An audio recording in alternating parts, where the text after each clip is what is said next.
fans, welcome back. This one's for you. All right, real quick before jumping into this video, I would like to preface that just because I have these trade offers, these trade proposals, these ideas, concepts, hypotheticals, does not mean necessarily that I would do the deal. I love some of the guys on the Sixers way more than the next. I am emotionally attached to these people as human beings, so I don't like watching people go either. But that being said, let's just jump right into the video.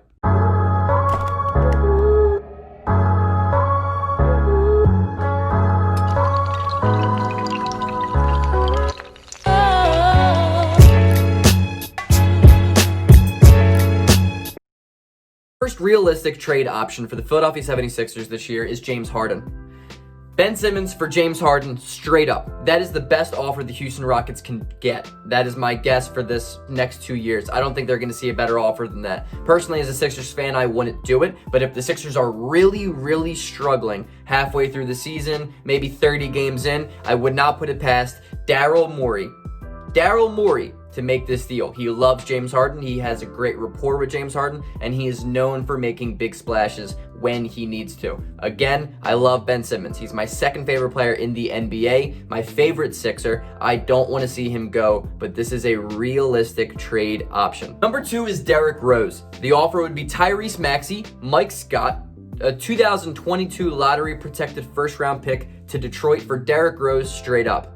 Personally, I think Shake Milton can cure this problem single-handedly. If he can come in as soon as the season starts and provide that backup playmaking, provide that bench scoring off the bench that we need, then I don't think there is a single need for Derrick Rose. That being said, I think this is a fair deal. It's an unbiased deal, and I think this is something that Detroit could absolutely say yes to. Is it too much? Personally, I don't know. I like Tyrese Maxey. I want to see him get better. I want to see him play. I want to see him grow because he's a combo guard, and he, to be honest, could be everything Markelle Fultz was not. So again, I don't necessarily want to see this deal. I'm not a big Derrick Rose fan, and knowing the Sixers' luck, he is probably going to step off the plane as soon as he gets into Philadelphia and tear something. So personally, I'm not making this deal, but it is a realistic option the Philadelphia 76ers may have at the deadline. For 3 calls for a homecoming, Lou Williams, all right? The deal would be Matisse Thybulle and Terrence Ferguson to the Clippers for Lou Williams. Again, I don't think I would do this deal, but I would have to think about it. It would be a tough no for me. Why? Because I love Matisse Thybulle. I think he has glue guy contender blue blood in him. That's just who he is. He is a championship contending glue guy that does the dirty work that a lot of teams that win need. A lot of teams that need to win don't have. That being said, Lou Williams is an immediate scorer off the bench. He can provide something the Sixers desperately need unless Shake Milton can provide that. Personally, this trade is, I think, fair for both teams. So why not at least keep it in the back of your mind as a realistic option to go to if you need to. Number 4, obviously you guys saw it coming if you watch my videos, is Buddy Hield. I love this man to death, and I love the fit that he could have in Philadelphia.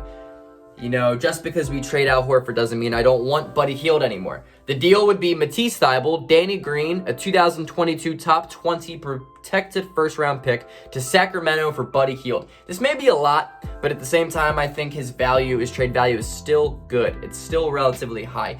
People think he's a lot younger than he is. He's not. I'm pretty sure he's 28 years old, but he's still a knockdown, lethal top 10 3-point shooter in the NBA. Imagine Seth Curry and Buddy Hield on the same team with Ben Simmons. That would be unbelievable. I love Matisse Thybulle. I think he is a fantastic defender. And Danny Green, if he hits 40% from 3 this year, there's no shot we are making this deal. But Sacramento receives a lot of value in this deal. Sacramento would receive Danny Green, who's on the last year of his deal. Therefore, Buddy Hield's contract's basically gone out of him, which is huge because they basically just re-signed him. A 2022 top 20 protected first round pick, probably going to convey. They're probably going to take that. That's a prospect. And Matisse Thybulle is a promising 3-and-D potential guy. I think Sacramento would be idiotic to say no to this deal. My last hypothetical trade is Malik Monk.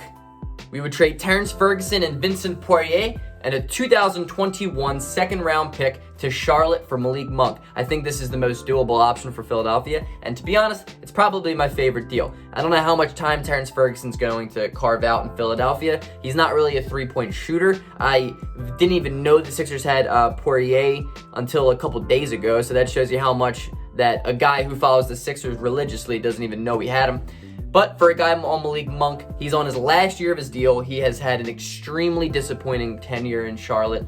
I don't think they're going to re-sign him. Basically, they're getting rid of Monk for something in return rather than just seeing him walk this summer. I think this is a really good deal for everyone involved. Philadelphia could receive a shooter who can probably hit 40% from three if left open. He's not going to have to create as much, but at the same time, off the bench, Malik Monk can be that sixth man scorer. And he's on a contract year. He's probably going to play hard as hell to get that bread.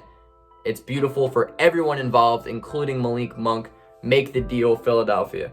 Other possible trade targets for Philadelphia on the lower end scale could include Reggie Bullock and Amari Spellman, both from the New York Knicks, both who hit 38% from three. Reggie Bullock is a 38% career three-point shooter. However, he shot 33% last year, so that could genuinely be easier for Philadelphia to make if we can get a bounce back year from him. Ryan Arcidiacono from the Chicago Bulls, 39% from three last year. He's going to hover around 40% from his career. He is something that you know what you're getting in return. He's going to be a consistent open three-point shooter who can play make a little bit off the bench. Could be a beautiful addition. Could be a la TJ McConnell a little bit, but not as good as creating his own mid-range shot. Grayson Allen from the Memphis Grizzlies, who hit 40% from three last year. He's young, he's athletic. I don't know if Memphis would be willing to give him up, and because I'm not really trying to give up too much for him. However, still, he pops it, he locks it, he drops it, whatever the hell it is.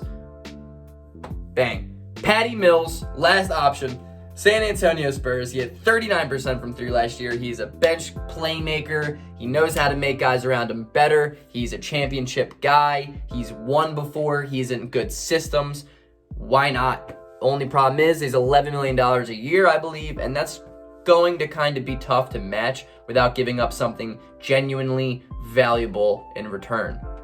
That being said, I hope you guys enjoyed the video. I had a lot of fun making it. I love making hypothetical things, and when it includes the Sixers, it's a wrap. It's like Christmas. Like the video, subscribe to the channel. I hope you guys liked it. I'll be back tomorrow with new Sixers content. 30 teams in 30 days every single day. I'm almost done. Season is tomorrow, starts preseason. I'm excited about it. Peace out. Go Sixers.